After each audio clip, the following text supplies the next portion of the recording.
মাদ্রাসা তোষণের টুঁটি চেপে ধরল সরকার। মাদ্রাসাগুলো এবার রাজ্যের নজরে এলো।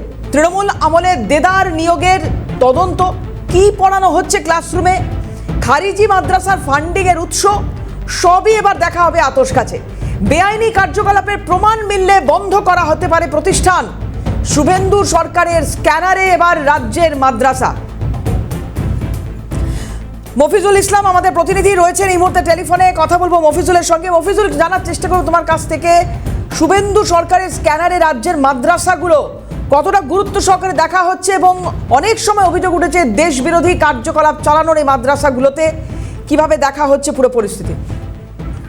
যেমনটা তুমি বললে যে অনেকবার কিন্তু এই ধরনের অভিযোগ উঠেছে এই মাদ্রাসাগুলোর কার্যকলাপকে কেন্দ্র করে। তাই সেই অভিযোগগুলো যাতে এই সরকারের আমলে নতুন করে সামনে না আসে সেদিকটা নিশ্চিত করতেই এই মাদ্রাসাগুলো কিভাবে পরিচালনা হয়। 3 ধরনের মাদ্রাসা আমাদের রাজ্যে কিন্তু এই মুহূর্তে পরিচালিত হচ্ছে। তোমাকে জানি, প্রথম মাদ্রাসা হচ্ছে সরকারি এডেড মাদ্রাসা, যেটা কিন্তু জেনারেল এডুকেশন দেওয়া হয়, যেখানে স্কুল শিক্ষার সঙ্গে মাদ্রাসা শিক্ষার সিলেবাস সেম। ফলে সেটা হচ্ছে সরকারি এডেড মাদ্রাসা, যার সংখ্যা হচ্ছে 614টি। বাকি আরেক ধরনের মাদ্রাসা রয়েছে, যেটা তুমি জানো যে আনএডেড মাদ্রাসা, যেটা তৃণমূল সরকার ক্ষমতায় আসার পর কয়েকশো আনএডেড মাদ্রাসাগুলোকে অনুমোদন দিয়েছিল, কিন্তু সরকার কোন রকম ফান্ড রিলিজ সেই অর্থে করেনি। কিন্তু এই সমস্ত মাদ্রাসাগুলো পরিচালনা করার ক্ষেত্রে ফান্ডের উৎস কি, তারা সেখানে ফান্ডিং করছে, কিভাবে চলছে, কি পড়ানো হয় এই আনএডেড মাদ্রাসাগুলো, সেই বিষয়গুলো সম্পর্কেও জানার চেষ্টা করছে সরকার। অন্যদিকে সবথেকে যেটা ভাইটাল সেটা হচ্ছে খারিজি মাদ্রাসা। আরেক ধরনের মাদ্রাসা রয়েছে খারিজি মাদ্রাসা, যে খারিজি মাদ্রাসাগুলোতে মূলত ইসলামিক ধর্মের শিক্ষা দেওয়া হয়, ইসলামিক শিক্ষা দেওয়া হয় সেই সমস্ত মাদ্রাসাগুলোতে। এবং সেই মাদ্রাসাগুলোতে চালাতে গেলে তার সঙ্গে সরকারের কোনো রকম কোনো কানেকশন নেই। এমনকি খারিজি মাদ্রাসাগুলো সরকার কোনো অ্যাপ্লিকেশন দেয় না, রেজিস্ট্রেশন পদ দেয় না। তারপরে এই শিক্ষা প্রতিষ্ঠানগুলো কিভাবে চলছে, কারা চালাচ্ছে, সেখানে কি পড়ানো হয়, কারা পড়াশোনা করে, এবং সেখানকার শিক্ষক রিক্রুটমেন্ট কিভাবে হয়, শিক্ষকদের শিক্ষাগত যোগ্যতা কি রয়েছে, সব থেকে বড় কথা খারিজি মাদ্রাসার ফান্ডের উৎস কি, এই যাবতীয় বিষয়ে তথ্য সংগ্রহ করতে চাই যে রাজ্য সরকার, এবং সেই সমস্ত তথ্যগুলো মফিজুল, আপাতত তোমাকে ধন্যবাদ জানাচ্ছি। কথা বলছিলাম মফিজুল ইসলাম আমাদের সঙ্গে ছিলেন টেলিফোনে। আমাদের সঙ্গে বিশিষ্ট শিক্ষাবিদ কামাল হোসেন রয়েছেন। কামাল সাহেব, আপনাকে স্বাগত জানাই।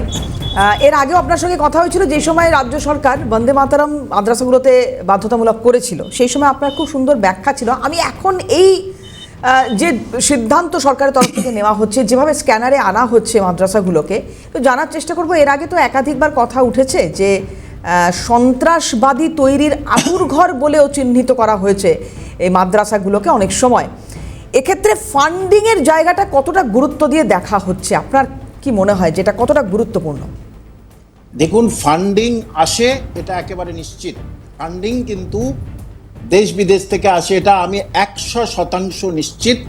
যেটা খারিজি মাদ্রাসাগুলো, সেখানে সমস্ত প্রায় গ্রামে গঞ্জে যার মনে হলো সে একটা খারিজি মাদ্রাসা করে দিল, সেখানে পুরোপুরি আরবি শিক্ষা দেওয়া হয়। বাচ্চা বাচ্চা ছেলেদের যাদের বয়স 8 বছর, 9 বছর, 10 বছর, 11 বছর, তাদেরকে একটা ভিক্ষার ঝুলি হাতে দেওয়া হয়, যা তোরা ওখান থেকে গিয়ে চাল নিয়ে আসবি, আলু নিয়ে আসবি, এগুলো নিয়ে আসবি। নির্লজ্জ বেহায়েরা।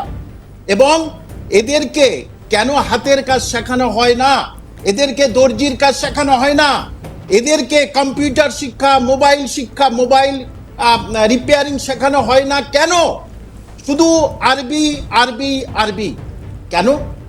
এদেরকে এই পুরো বাচ্চা ছেলে মেয়েদের, অর্থাৎ প্রান্তিক শিশুদের যাদের বাবা মা গরিব, তাদের পাঠিয়ে দেয় এই সমস্ত খারিজি মাদ্রাসায়, যা তোরা পড়াশোনা কর। কিন্তু তাদেরকে এইরকম ধরনের বেহাল অবস্থা করে দিচ্ছে এক শ্রেণীর মুসলমান, যারা বাইরে থেকে টাকা নিয়ে আসে, এখান থেকেও তারা চাঁদা তোলে। আরেকটা যেটা মফিজুল বলছিল, খুব সুন্দর বলেছে, এই যে আনএডেড মাদ্রাসা, মমতা ব্যানার্জি আসলেন, ধুমধাম করে বলে দিলেন 10,000 মাদ্রাসা আমি করে দেবো। কিচ্ছু হয়নি। 333টা মাদ্রাসা প্রথম দিল, সেই মাদ্রাসা তারা মাইনে পেত, আর 450 মাদ্রাসার মতো তারা মাইনে পেত না।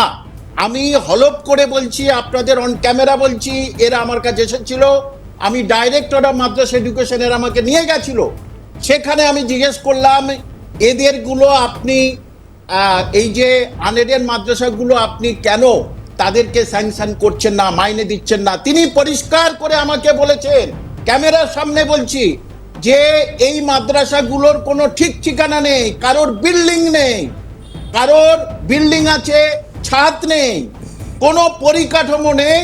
তাই আর 5 কোটি টাকা মমতা ব্যানার্জির সরকার পাঠালো, সেই 5 কোটি টাকা কে খেয়ে নিল? আমি বলছি না, ডাইরেক্টর অফ মাদ্রাসা এডুকেশন আমাকে এটা বলেছিলেন।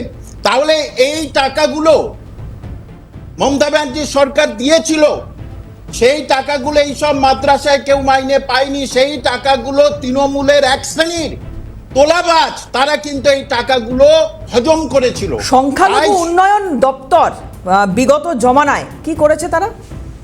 কিচ্ছু করেনি। দেখুন, এই যে 5,000 কোটি টাকা বরাদ্দ করেছে, আপনি ভাবুন, যেটা সেন্ট্রাল গভর্নমেন্ট এত বরাদ্দ করে না।